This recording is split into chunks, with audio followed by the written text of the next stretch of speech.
नमस्कार, सलाम, good morning दोस्तों। स्वागत है आपका अपने YouTube channel the new active world में। मैं नाजिर अब्बानी। दोस्तों आज बात करेंगे कि हायर के इन्वर्टर एसी में जो एरर आता है। तो दोस्तों अगर आप मेरे चैनल पे पहली बार आए हैं तो कृपया चैनल को सब्सक्राइब कर लें और बेल आइकन को दबा दें। दोस्तों हायर का जो इन्वर्टर एसी है उसमें कौन कौन एरर आता है, आज उन सारी चीजों को बहुत ही डीपली बात करेंगे। तो दोस्तों टाइम को बिना डिले करते हुए चलते हैं। तो दोस्तों देख सकते हैं ये हायर के इन्वर्टर एसी का एरर कोड है, E1 है। तो दोस्तों देख सकते हैं E1 में जो होता है indoor room temperature sensor failure होगा। दोस्तों E1 में जो होगा हायर के एसी में अलग अलग एसी में अलग अलग एरर कोड होता है। कभी भी आप हायर में जो E1 आएगा तो indoor room temperature sensor failure होगा। उसमें क्या होगा, इंडोर का रूम टेम्परेचर शॉर्ट सर्किट होगा, ओपन होगा, या चूहा तार काट दिया होगा, या जो वो सेंसर खराब हो गया होगा। दूसरा हो गया E2 में इंडोर क्वाइल टेम्परेचर सेंसर होगा, फेलियर होगा। इसमें क्या होगा, क्वाइल टेम्परेचर सेंसर खराब होगा, शॉर्ट सर्किट होगा, ओपन सर्किट होगा, या चूहा तार काट दिया होगा। इन सारी चीजों में सर दोस्तों E4 में देख सकते हैं EEPROM एरर। EEPROM एरर में आप जानते हैं कि ये डायरेक्ट पीसीबी से कम्युनिकेट करता है। इंडोर के पीसीबी को जब अपडेटिंग का होता है, EEPROM एरर में आपको बहुत सारी चीजों को ध्यान देना होगा। सबसे पहले इसमें एक ऑप्शन आपको दे दिया है कि E2 सेंसर चेक कर लीजिए दोनों, उसके बाद नहीं तो लास्टली आपको इंडोर का पीसीबी चेंज करना होगा। E7 जो है सबसे कम्युनिकेशन एरर, मैं हर कंपनी का बोलता हूं कि सबसे बड़ा प्रॉब्लम है कम्युनिकेशन एरर। आपको बहुत ध्यान से देखना पड़ता है।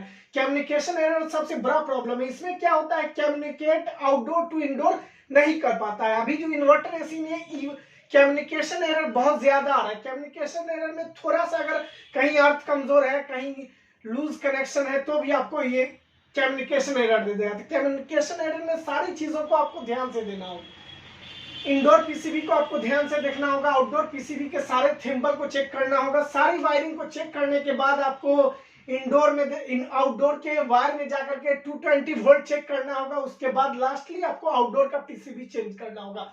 कहीं कहीं 99 जगह में आपको आउटडोर का पीसीबी चेंज करना होगा, कहीं एक जगह आपको 10% 5% में आपको इंडोर और आउटडोर दोनों पीसीबी चेंज करना पड़ सकता है। तो दोस्तों E7 का बता दिया। अब E14 का चलते हैं। इंडोर फैन मोटर फेल्योर है।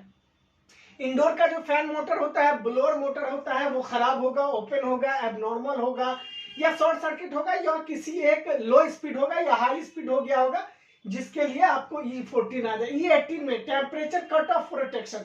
E18 में जब E18 आएगा तो आपको टेम्परेचर कट ऑफ है। जब कोई किसी भी टेम्परेचर पे हम एसी को रखते हैं, वो टेम्परेचर टूट जाने के बाद E18 आ जाता है। कभी कभी सेंसर पे जो रस्ट आ जाता है उस वजह से भी आ जाता है। और कभी कभी आउटडोर 4-वे वर्क जो है रिस्पॉन्स नहीं करता है, वो वर्क करना बंद कर देता है।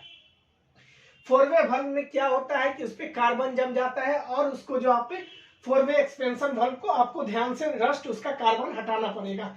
F1 में आपको मॉड्यूल फेलियर है। इसमें क्या होता है, आउटडोर का जो फैन मोटर होता है वो खराब होगा, शॉर्ट सर्किट होगा, या और भी कोई प्रॉब्लम हो सकता है, या उसको आप रिप्लेस कर दीजिए। उसका फैन स्पीड कम कंडेंसिंग कर रहा होगा।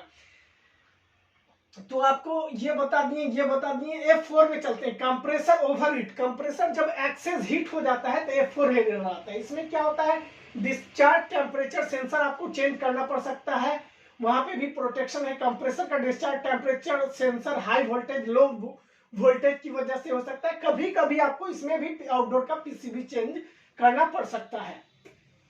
अब F5 में आ जाते हैं। मॉड्यूल ओवर करंट है। इसमें क्या होता है, 220 आउटडोर में जो है 220 10% प्लस माइनस से एवर करंट चला जाता है, तो आपको ये एरर आता है। इस एरर में भी आपको आउटडोर का जो हीट सिंक है उस पर आपको ध्यान देना पड़ता है। ट्रांसड्यूसर को भी फेलियर हो सकता है और हीट सिंक भी। आउटडोर का पीसीबी आपको रिप्लेस करना पड़ सकता है। इसमें पहले सारी चीजों को देखने के बाद आपको आउटडोर का पीसीबी रिप्लेस करना पड़ा। F6 में outdoor ambient temperature sensor abnormal है। F6 में क्या होगा कि आउटडोर के जो बाहर एम्बिएंट टेम्परेचर सेंसर रहता है वो खराब होगा, शॉर्ट सर्किट होगा, ओपन सर्किट होगा, या उसका चूहा तार काट दिया, या वो खराब होगा, उसको आप चेंज कर दिया तो ये प्रॉब्लम सॉल्व हो जाए। उसके बाद हम जा जाते हैं F7 में। F7 में क्या होता है, F7 में क्या होता है कि आउटडोर का जो सक्शन टेम्परेचर सेंसर है, वो डिफ्रॉस्टिंग टेम्परेचर सेंसर उसको हम कहते हैं, सक्शन भी बोलते हैं और डिफ्रॉस्टिंग टेम्परेचर सेंसर भी बोलते हैं, वो एबनॉर्मल होगा। Outdoor suction and defrosting temperature sensor short circuit होगा, ओपन सर्किट होगा, या वो खराब हो गया हो, तो आपका आउटडोर का जो है सेंसर चेंज कर दीजिएगा। सक्शन का F8 में आपको ध्यान देना है कि हाई प्रेशर एबनॉर्मल है। कभी कभी आप देखते हैं कि इलेक्ट्रॉनिक एक्सपेंशन वाल्व जो रहता है ये वर्क नहीं करता है, तो क्या होता है, लो प्रेशर और हाई प्रेशर, जब गैस वो खोलता नहीं है तो यहाँ पे हाई प्रेशर हो जाएगा तो आपको एबनॉर्मल हो जाएगा, हाई प्रेशर टू हाई हो जाएगा तो आपको गैस एबनॉर्मल हो जाएगा। F9 में क्या होता है, लो प्रेशर एबनॉर्मल है। इसमें आपको 2-3 चीजें देखना होगा, या तो कंप्रेसर, इन्वर्टर एसी में कंप्रेसर पंपिंग लेस बहुत न के बराबर होता है, इसमें आपको 4-वे एक्सपेंशन वाल्व देखना होगा, और भी बहुत सारी चीजों को, इलेक्ट्रॉनिक एक्सपेंशन वाल्व को भी देखना होगा, और भी बहुत सारी चीजों को देखना होगा। सब कुछ देखने के बाद आप देख लीजिए कि गैस लीकेज तो नहीं है, क्या कि इन्वर्टर एसी में बहुत ही रेयर केस में कंप्रेसर जो है लो प्रेशर होता है, लो पंपिंग लेस होता है। तो दोस्तों अब F9 के बाद हम F10 पे चलते हैं। F10 में क्या होता है, नो पावर आउटपुट। अगर पावर ही आउटपुट नहीं आ रहा है तो आउटपुट में जब इनपुट करंट जा रहा है लेकिन आउटपुट नहीं दे रहा है, तो इसमें आपको इसका डाला गया नहीं है, इस पर कुछ नहीं करना है, आपको इंडोर का पीसीबी चेंज कर देना है। और आप एक बार वायरिंग देख लीजिएगा, इसमें कोई बड़ा चीज नहीं है, आपको नो पावर आउटपुट है यानी इंडोर का पीसीबी चेंज कर दीजिएगा। अगर उससे भी नहीं होता है तो बीच का वायरिंग का देख लीजिएगा कि कहीं पे क्वांटिटी चेक करके कि परफेक्ट वायरिंग है कि नहीं। अब F11 में हम चले जाते हैं, outdoor PCB EEPROM error. EEPROM error में आउटडोर का पीसीबी है, किसी एक पॉइंट पे शॉर्ट सर्किट हो गया होगा, वो एबनॉर्मल हो गया होगा, तो इसमें क्या करना है, आपको एक जिग मिलता है आउटडोर पीसीबी में भी लगा करके, कुछ एरर जो होता है डिस्प्ले में नहीं बताता है, तो हम लोग क्या करते हैं कि आउटडोर में वो जिग ले जा करके लगा देते हैं, और उससे जो है उसको कुछ ऑपरेटिंग सिस्टम रहता है उसमें ऑपरेट कीजिएगा, तो वो वहां पे कभी कभी मशीन जो है चलते चलते एरर नहीं बताता है, तो वो जिग लगा करके हम लोग आउटडोर का एरर चेक करते हैं। Being electrified test to check some in the current failure.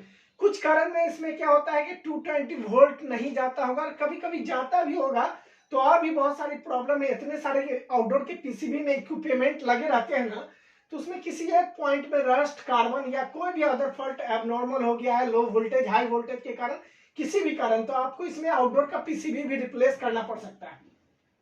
दोस्तों ये देख सकते हैं F13 communication failure between in outdoor PCB and module.